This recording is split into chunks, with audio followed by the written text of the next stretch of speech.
bienvenue à tous sur Africly, le podcast totalement dédié aux littératures d'Afrique et des diasporas. Alors aujourd'hui, je vais vous partager l'interview que j'ai eu l'honneur, la chance et la joie de mener avec l'auteur Ananda Devi. Dans le précédent podcast, je vous avais présenté plus son œuvre. Aujourd'hui, on va un peu plonger dans sa biographie. Alors, Ananda Devi est née en 1957 à Trois-Boutiques, à l'île Maurice. Elle est d'origine indienne et dès l'enfance, elle baigne déjà dans plusieurs langues, le français, le créole, l'anglais et le telougou. Très tôt, elle va se passionner pour l'écriture et c'est à l'âge de 15 ans qu'elle remporte un concours d'écriture organisé par l'ORTF, qui est aujourd'hui Radio France. Elle va publier son premier recueil de nouvelles à l'âge de 19 ans. Elle est détentrice d'un doctorat en anthropologie et elle est également traductrice et elle vit en France. Dans la première partie de l'interview que je vais vous partager tout de suite, je vais interroger Madame Ananda Devi sur son roman « Le jour des caméléons ». C'est un roman qui est paru en 2023. Et en 2023, Madame Ananda Devi va recevoir le prix de la langue française. Alors, le prix de la langue française, c'est un prix qui récompense une personnalité du monde artistique, scientifique ou littéraire dont l'œuvre contribue de façon importante à illustrer la qualité et la beauté de la langue française. Dans la dernière partie de l'interview, là, Madame Ananda Devi vous parlera de son dernier projet. Quant à moi, je vous dis déjà à tout bientôt. Un tout grand merci de continuer à écouter Africly. Un tout grand merci aussi d'avance à tous les auditeurs parce que dans ce podcast, j'ai eu des petits soucis de son. Je vous souhaite des lectures passionnantes. À très bientôt. Madame Ananda Devi, bonjour et bienvenue sur Africly. Merci de m'inviter déjà et bonjour à tout le monde.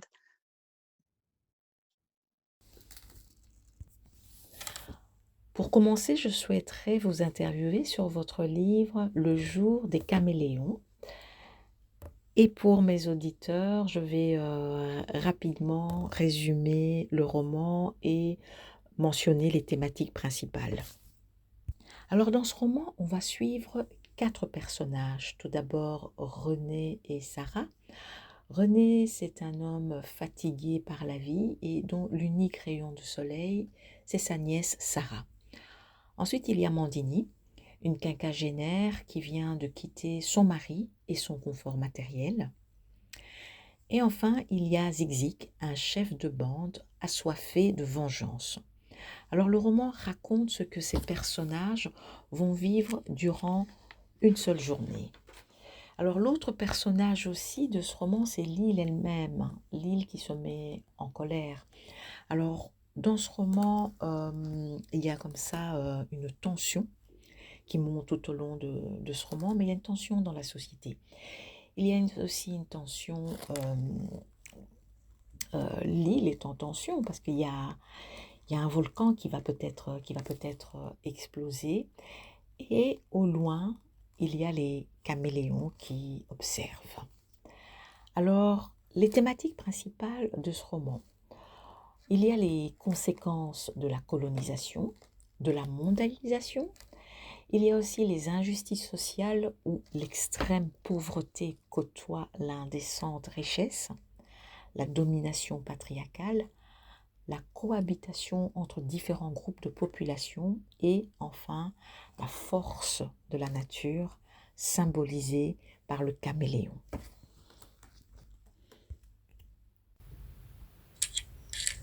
Alors, est-ce qu'avec ce roman, vous avez voulu présenter l'île ? J'avais l'impression que chaque personnage représente un visage de l'île. Oui, absolument. c'était un peu ça. Vous avez très bien englobé les thématiques du livre, mais comme ce sont des thématiques larges et qui touchent énormément de personnes, pas uniquement à l'île Maurice, mais un peu dans le monde en fait. Tous ces thèmes-là sont présents dans le monde entier.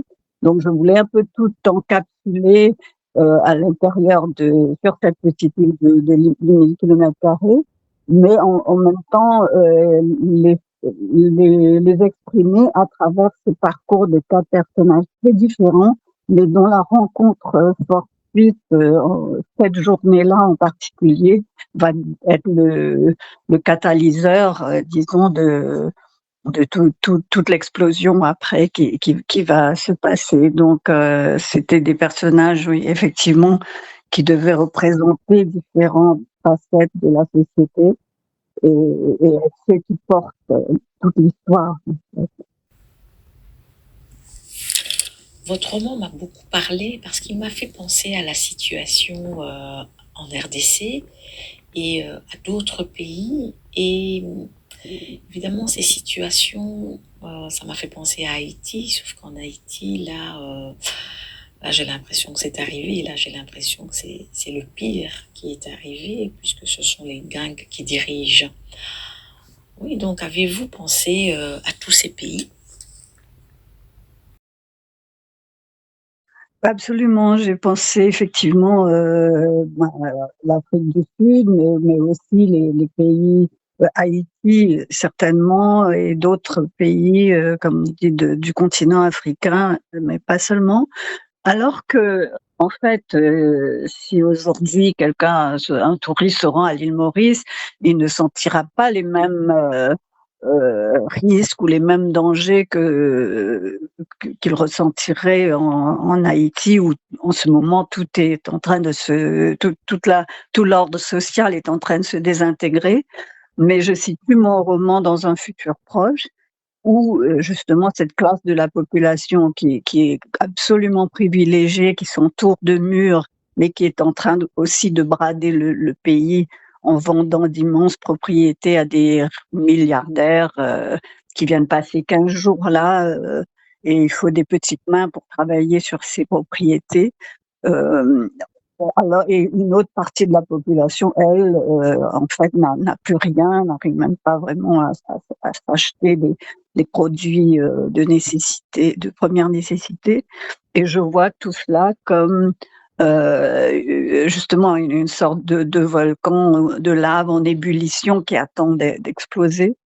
Et donc, ce roman, c'est un peu une mise en garde dans un futur proche de ce qui peut se passer si on ne fait rien contre ces abus et contre l'excès de ce système financier, capitaliste et de mondialisation qui menace tous les faibles, qui broie tous les faibles et tous les pauvres. Ajouté à ça, on a les enjeux climatiques. C'est une île qui est dans l'océan Indien et qui n'est pas très élevée, dont l'élévation n'est pas importante. Donc, s'il y a des montées des eaux, il y aura aussi un risque à ce niveau-là. Donc, comme je disais tout à l'heure, en fait, toutes les menaces présentes du monde entier se retrouvent quand même concentrées là. Et c'est en voyant un peu ce qui se passe en Haïti, ou en RDC ou ailleurs que je me dis cette île, l'île Maurice, a souvent été citée en exemple d'une réussite économique après l'indépendance, ce qui est vrai. C'est une démocratie, ce qui est vrai, mais il y a des dangers qu'il ne faut pas ignorer et que les gens ont tendance aujourd'hui à ignorer. Pour plonger les lecteurs dans votre écriture, je vais lire un extrait. Néanmoins, les barrières se fracturent peu à peu. La colère contre les privilégiés de naissance ou pas enfle. Soudain, les propriétés du littoral sont jonchées d'ordures, de bouteilles fracassées, de seringues, d'excréments humains. Leurs habitants se sentent assiégés. La peur leur serre le ventre. Le désavantage du pied dans l'eau et des biens transmis au fil des générations par les anciens colons à leurs descendants, c'est que les plages au bord desquelles ces maisons sont construites appartiennent encore au pays et donc techniquement au bon peuple.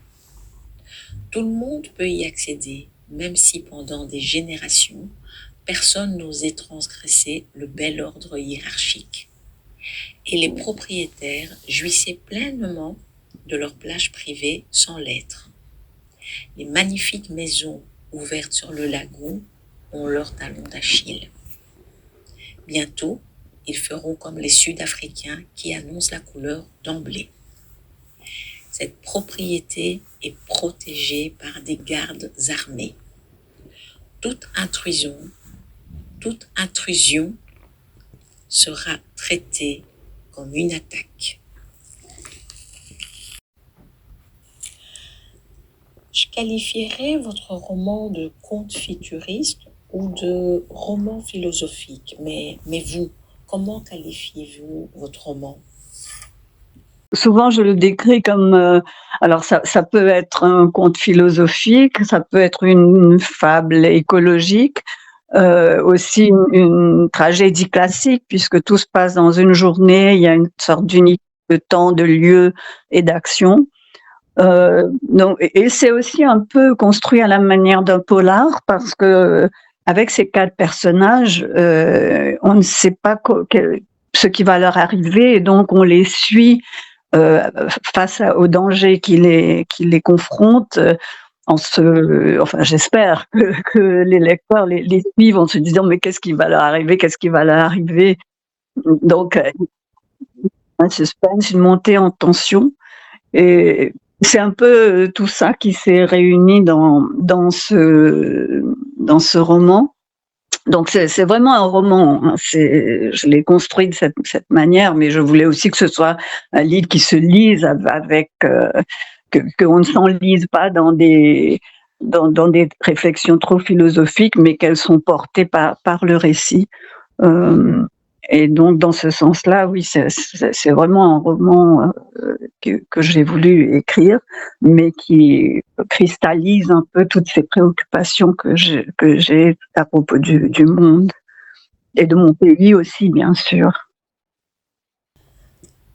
Dans votre roman, avec le caméléon qui se place en observateur, est-ce que vous avez voulu qu'à la fin, c'est toujours la nature qui reprend un peu ses droits? Et moi, ça m'a vraiment fait penser à la période du confinement, où on entendait davantage les oiseaux, où on voyait, en tout cas du moins ici à Bruxelles, où on voyait dans certains endroits de la ville des renards apparaître. Donc moi, ça m'a un peu fait penser, oui, à cette nature qui est plus forte que tout. Oui, absolument. Je suis tout à fait d'accord. Et le rôle des caméléons, c'est ça aussi, que ils sont un peu aussi comme un cœur antique, mais ils sont là parce que ils se disent le temps de l'homme est compté. L'île elle-même se révolte contre cette présence humaine qui, dès qu'elle est arrivée il y a 4 siècles, commence tout de suite son œuvre de destruction.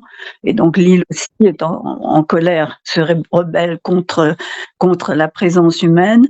Et les caméléons, eux, qui sont cachés dans les trous, dans les anfractuosités, dans les rochers, se disent ben voilà, l'homme va s'auto-détruire à un moment donné et notre jour arrivera, mais nous, quand nous reprendrons notre place, ce sera avec le respect que la nature mérite. Et c'est vrai aussi que pendant le confinement, c'était d'ailleurs j'étais en train j'avais déjà commencé ce roman, mais je l'ai vraiment plus ou moins terminé pendant les confinements dus au Covid. Et je voyais aussi à quelle vitesse la nature se régénérait lorsqu'il n'y avait plus d'avions, de grues, de voitures. On voyait une explosion de la nature. Et je me disais alors, je me faisais cette réflexion que finalement, ce n'est pas la Terre qui est menacée, c'est les hommes qui se menacent eux-mêmes par leurs actions. Et on ne va pas détruire la planète, nous allons nous détruire notre propre écosystème, mais le reste, je pense que ils auront leur jour, leur jour viendra. Et donc, quelque part, je n'ai pas peur pour la nature ou pour la terre, mais plutôt pour les hommes, pour les générations futures. Je suis très, très inquiète pour les générations futures. Pouvez-vous parler de votre dernière œuvre? Oui, alors le livre s'intitule La nuit s'ajoute à la nuit. Ce n'est pas un roman, c'est un récit qui fait partie d'une collection des éditions Stock qui ont créé une collection où ils demandent à un auteur ou une autrice de passer une nuit. En principe, c'est dans un musée de leur choix, et passer une nuit blanche dans un musée, et puis d'écrire un livre là-dessus par la suite.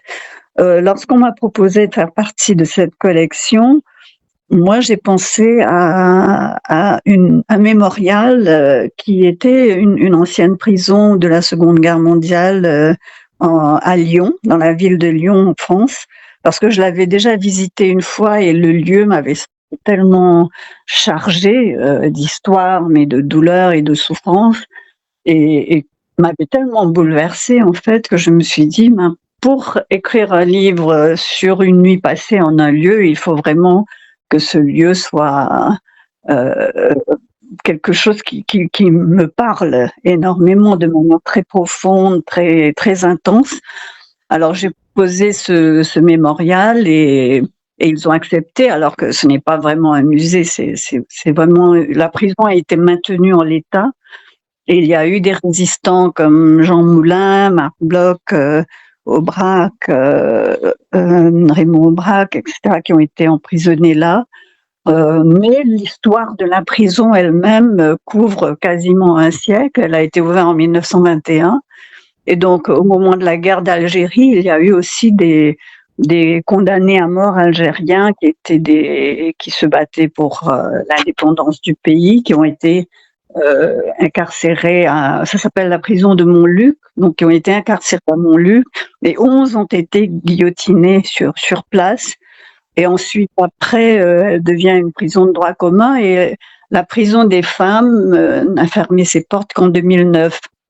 Donc c'est quasiment un siècle d'histoire, et on parle beaucoup de la Seconde Guerre mondiale, mais on ne sait pas, très peu de gens savent l'histoire des Algériens, par exemple, ou qu'elle a continué à être utilisée jusqu'en 2009. Donc après, j'ai passé une nuit toute seule dans la prison, ce qui en soi-même était une expérience assez extraordinaire. Je savais que ce serait pas une expérience facile, mais moi je ne passais qu'une nuit. Enfin, je le dis dans le livre. Je n'y suis que pour une nuit, alors que eux, ceux qui étaient emprisonnés là, ne savaient pas quand ils sortiraient, ou même s'ils sortiraient vivants. Oui, voilà. Donc c'est cette histoire-là, mais ça retourne sur la violence humaine, sur les crimes contre l'humanité. Je reparle aussi de l'histoire de Maurice, de l'esclavage, de mon histoire familiale, un peu comment tout ça se rejoint, s'imbrique, parce que les douleurs, les violences humaines sont finalement les mêmes, ont toujours été là de tout temps. Pourquoi votre livre Ève de ces décombres n'est pas publié en poche?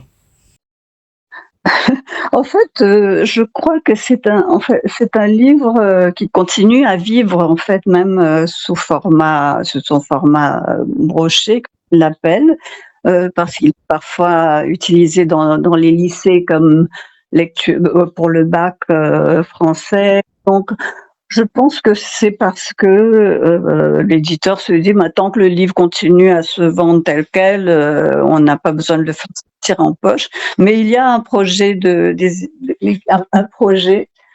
Je ne sais pas si Gallimard va accepter qu'il sorte en poche. Moi, j'aimerais bien, parce que ça permet à beaucoup de gens, même à l'île Maurice ou dans les pays, enfin partout dans les pays plus pauvres, d'accéder à des livres à un coût, enfin, un coût réduit par rapport aux livres brochés.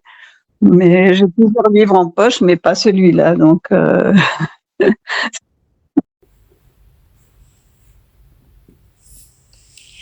Quels sont vos auteurs favoris? Ah oui, d'accord. Oui, ça c'est une question difficile, mais j'en reviens toujours au même parce que sur 50 ans d'écriture et bon, maintenant moi je suis plus âgée que bien âgée, mais ceux qui m'ont toujours accompagnée, c'est Toni Morrison, Virginia Woolf, Albert Cohen, Céline. T.S. Eliot, enfin le poète, Sylvia Plath. Donc, ce sont des classiques, je dirais, qui sont toujours présents à mes côtés, vers lesquels je retourne régulièrement. Céline, Voyage au bout de la nuit, c'est un livre qui m'a vraiment profondément remué, retourné, et pas seulement parce que le livre lui-même est d'une densité extraordinaire, mais aussi à cause de la complexité de l'auteur et de son aspect, enfin de ce qu'il a écrit de terrible contre les Juifs et tout. Et donc la question de comment faire la part des choses entre l'œuvre et l'auteur, c'est une question qui se pose tout le temps.